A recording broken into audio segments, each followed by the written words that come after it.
얘기를 하셨어요. 자, 김남국 의원님은 뭘 좀 주목해서 네, 보셨을까요? 우선은 그 야당에서 비판하는 코드 인사라는 것이 맞지가 않습니다. 왜냐하면 지금 김혜수 그 인사수석만 사실 문재인 대통령과 인연이 있고요.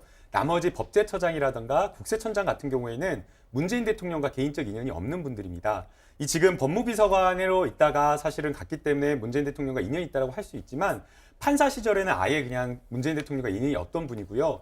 이분이 왜 이렇게 문재인 대통령이 좋은 자리에 이렇게 기용하느냐, 아마 국민들도 이분의 이력을 들으면 고개가 끄덕여질 겁니다. 신영철 대법관이 과거에 촛불 집회와 관련된 재판에 직접 개입을 했을 때 처음으로 법원 내부 게시판에 문제 제기를 하면서 재판의 독립을 침해했다라고 문제 제기하신 분이고요.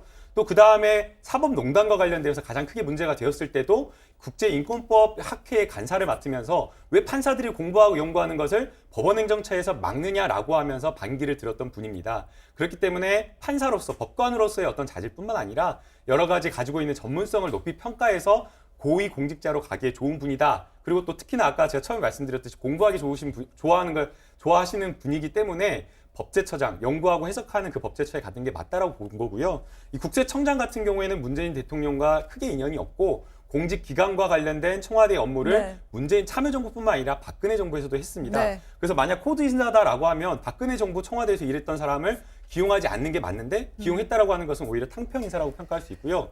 이게 이제 문제가 되는 게 이제 김혜숙 인사처장인데요. 저는 이걸 좀 긍정적으로 해석을 하고 싶습니다.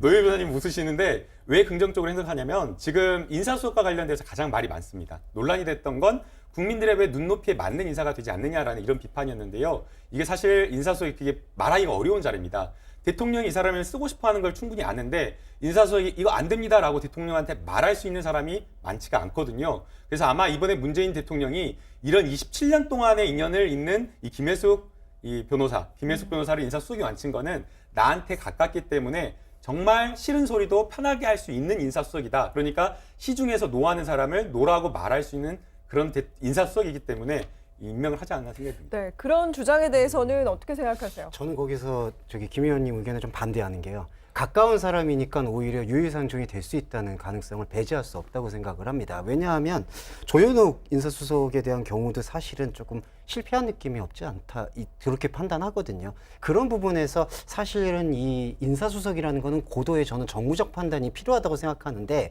이 김혜숙 이제 신임 인사수석이 과연 그런 정무적 판단, 야당과의 호흡 이런 것들을 과연 잘 조율할 수 있지에 대해서는 문 대통령과의 인연은 있겠지만 그런 전체적인 거에서는 퀘스천 마크가 분명히 붙습니다. 네, 뭐 인사수석 자리에 그 어떤 노라고 할 수 있는 그 부분이 굉장히 중요하다라고 김남국 의원은 보셨는데 그렇게까지는 그 자질보다 더 중요한 것이 있다라고 보셨고요. 인사수석이 그렇게까지 권한이 많지는 않아요. 네.